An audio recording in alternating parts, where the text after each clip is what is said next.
Hello అండి. నేను doctor Soumya, consultant 49 fertility centre, Rajahmundry branch. ఈరోజు రికరెంట్ ప్రెగ్నెన్సీ లాస్ అంటే ఏంటో తెలుసుకుందామండి. ఎవరైనా కపుల్ ఉన్నారు, వాళ్ళకి మోర్ దాన్ 2 అబార్షన్స్ అవుతున్నాయి అంటే అది రికరెంట్ ప్రెగ్నెన్సీ లాస్ అనే మనం కన్సిడర్ చేస్తామండి.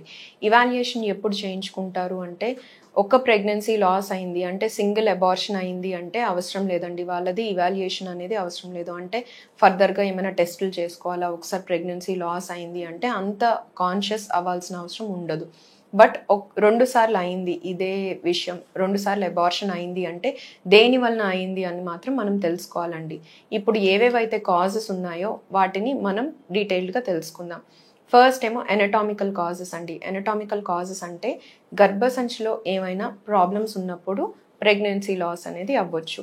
ఎటువంటి కాజెస్ గర్భసంచిలో ఉండొచ్చు అంటే, ఫస్ట్ థింగ్ సెప్టమ్ ఏదైనా ఉంది. సెప్టమ్ అంటే గర్భసంచి లోపల గోడలాగా మధ్యలో ఉంటుందండి. అలా ఉన్నప్పుడు రికరెంట్ ప్రెగ్నెన్సీ లాస్ అనేది సహజం. ఫస్ట్ ట్రైమిస్టర్ అంటే మొదటి 3 నెలల్లోనే అబార్షన్స్ అనేవి రిపీటెడ్గా అవుతూ ఉంటాయి. మోర్ దాన్ ట్వైస్ అలా అవుతూ ఉంటుంది. లేదా ఎడినోమయోసిస్. ఎడినోమయోసిస్ అనే కండిషన్ ఏంటి అంటే, గర్భసంచి ఓవరాల్గా వాచి ఉంటుందండి. అంటే సైజ్ మందంగా అయి ఉంటుంది గర్భసంచిలో ఉన్న muscle.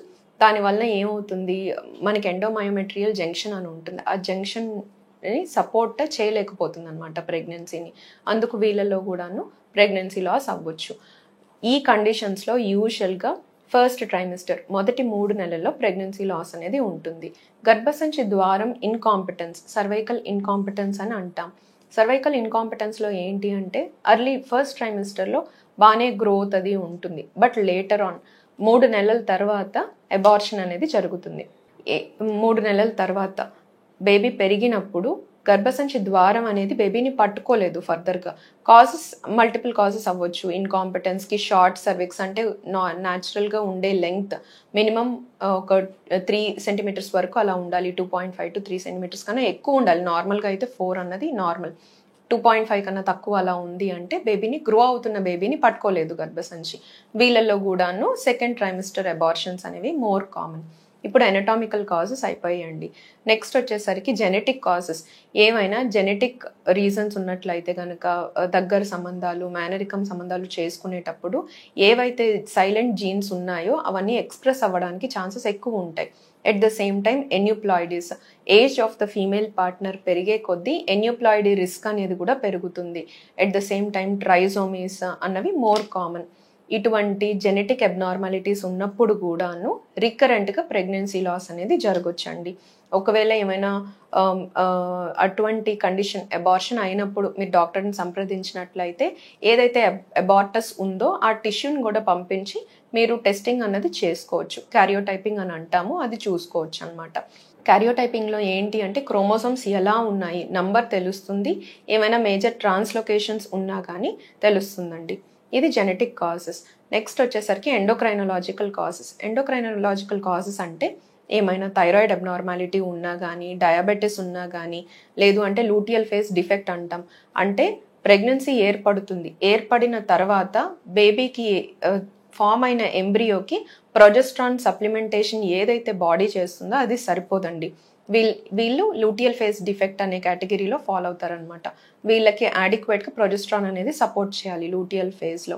At the same time prolactin ఎక్కువగా ఉన్నా కానీ, ఇవన్నీ ఇటువంటి ఎండోక్రైనలాజికల్ కండిషన్స్ ఏమున్నా ప్రెగ్నెన్సీ లాసెస్ అవ్వచ్చు.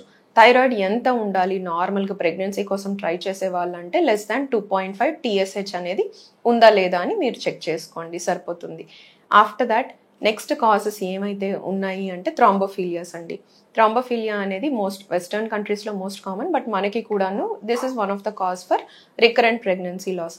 థ్రాంబోఫీలియాస్లో కూడాను acquired thrombophilia as well as congenital hereditary thrombophilias అనేవి ఉంటాయి. హెరిడిటరీ థ్రాంబోఫీలియాస్ ఉన్న వాళ్ళకి ఆల్రెడీ డయాగ్నోస్ అయ్యి ఉంటారు కాబట్టి హిస్టరీ అడిగినప్పుడు మనం తెలుసుకుని ఫర్దర్గా ఎలా వీళ్ళని ఫాలోఅప్ చేస్తామని చూసుకున్నట్లయితే సరిపోతుంది. ఎక్వైర్డ్ థ్రాంబోఫీలియాస్ అండ్ ఇమ్యునలాజికల్ కాజెస్ అంటే యాప్లా అని అంటాము. యాప్లా అనేది రికరెంట్ ప్రెగ్నెన్సీ లాస్ వాళ్ళకి బ్లడ్ ఇన్వెస్టిగేషనే అండి. ఇందులో ఏంటి అంటే లూపస్ యాంటీకోయాగులెంట్, యాంటీకార్డియోలెపిన్ యాంటీబాడీ ఇవన్నీ ఎలా ఉన్నాయని చూసుకుంటాం. యాప్లా పాజిటివ్ వచ్చినా కానీ లేదా థ్రాంబోఫిలియాస్ ఏమైనా ఉన్నా కానీ మీ డాక్టర్ ఎవరైతే ఉన్నారో యూజువల్గా లో మాలిక్యులర్ వెయిట్ హెపారిన్స్ అలా పెట్టి మిమ్మల్ని మేనేజ్ చేయటం అనేది జరుగుతుంది. ప్రెగ్నెన్సీ ప్లాన్ చేసే వాళ్ళకి హెపారిన్స్ అనేది సేఫేనండి. Heparin as well as aspirin కూడాను సేఫే. అది మీ డాక్టర్ ప్రిస్క్రైబ్ చేశాక మీరు యూజ్ చేయవలసిన డ్రగ్స్ థ్రాంబోఫిలియాస్ ఉన్నవాళ్ళు.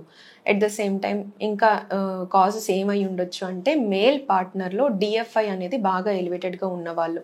డిఎఫ్ఐ అంటే డిఎన్ఏ ఫ్రాగ్మెంటేషన్ ఇండెక్స్ అండి. స్పర్మ్స్లో ఆక్సిడేటివ్ స్ట్రెస్ అనేది బాగా ఎక్కువగా ఉండేటప్పుడు దీనికి కూడాను మనకి రిపోర్టింగ్ ఉంటుందండి. మోర్ దాన్ 30% డిఎఫ్ఐ ఉన్న వాళ్ళకి ఏంటి అంటే మైక్రోఫ్లూయిడిక్స్ అని అవైలబుల్గా ఉంటుంది. మన దగ్గర 49లో ఉంది.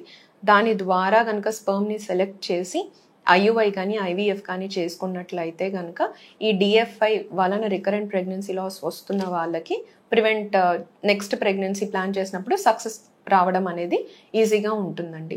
At the same time AMH తక్కువగా ఉన్న వాళ్ళలో విమెన్ ఎవరిలోనైతే ఎగ్ కౌంట్ని రిప్రజెంట్ చేస్తుంది ఏఎంహెచ్ అనే బ్లడ్ టెస్ట్. ఏఎంహెచ్ తక్కువగా ఉన్న వాళ్ళలో కూడాను ప్రెగ్నెన్సీ ఫామ్ అయినా కానీ అల్టిమేట్గా అబార్షన్లోకి ల్యాండ్ అవుతారు. ఇవన్నీ కాజెస్ వలన రికరెంట్ ప్రెగ్నెన్సీ లాస్ అనేది అవ్వచ్చు. మల్టిపుల్ అబార్షన్స్ అనేవి మోస్ట్ కామన్గా ఈ కండిషన్స్లోనే ఉండొచ్చండి. రేర్గా ఇన్ఫెక్షన్స్ ఏమైనా ఉన్నా గర్భసంచిలో రిపీటెడ్గా ఇన్ఫెక్షన్స్ అవుతున్నా కానీ వీళ్ళలో కూడాను రికరెంట్ ప్రెగ్నెన్సీ లాస్ అనేది అవ్వచ్చు. Thank you.